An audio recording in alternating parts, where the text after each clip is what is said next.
اور میرے اعلیٰ حضرت کہنے لگے سرور کہوں کہ مالک و مولا کہوں، باغ خلیل کا گل زیبا کہوں تجھے، تیرے تو وصف عیب تناہی سے ہیں بری، حیران ہوں میرے شاہ۔ اس نے کہا تھا عشق ایک ڈھونگ ہے، اور میں نے کہا تجھے عشق ہو خدا کرے، پھر کوئی تجھے اس سے جدا کرے، پھر تو اسے تسبیحوں پہ پڑھا کرے، تو اسی کا نام جپا کرے، تو گلی گلی پھرا کرے، پھر میں کہوں کہ عشق ایک ڈھونگ ہے اور تو نہیں کہا کرے۔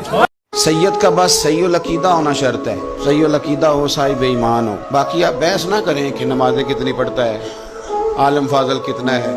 بزرگ فرماتے ہیں قرآن کا صفحہ اگر کبھی کیچڑ میں بھی گر جائے نا، اس پہ پیر نہیں رکھا جاتا، اسے پھر بھی دھو کے چوما ہی جاتا ہے، کیونکہ وہ صفحہ قرآن کا ہے۔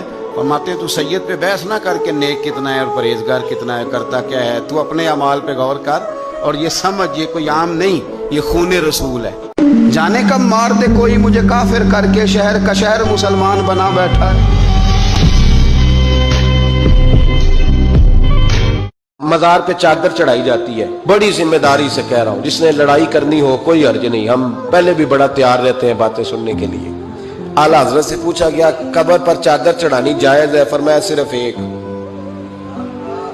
صرف فرمایا اگر بوسیدہ ہو جائے، پھٹ جائے یا کسی کا بدلنے کا ارادہ ہو، ہوتا ہے نا تبرکن، وہ اتار لیتے ہیں تو نہیں، پھر فرمایا دو چادریں قبر پہ چڑھانا جائز ہے۔ یہ میرے اعلیٰ حضرت کا فتویٰ ہے۔ فاضل بریلوی فرمایا کرتے تیرا بڑا دل کرتا ہے نا تو اس چادر کی عوض دو جوڑے خرید کے کسی غریب کو دے اور اس کا ثواب صاحب مزار کو دے دے۔ کتنی چادریں بولے؟ حضرت علی بیٹھے تھے، حضرت ابو بکر صدیق آ گئے تو دیکھ کے مسکرانے لگے، تو مولا علی شیر خدا کہنے لگے ابو بکر ہنستے کیوں ہو؟ کہا حضور نے فرمایا تھا قیامت کے دن علی جنت کی ٹکٹیں تقسیم کرے گا۔ کہنے لگے لگتا ہے حضور نے تمہیں پوری بات نہیں بتائی۔ تو ابو بکر کہنے لگے پوری بات کیا ہے؟ فرمانے لگے مجھے نبی پاک نے کہا تھا علی جنت کی ٹکٹ اس کو دینا جو ابو بکر سے محبت کرے گا۔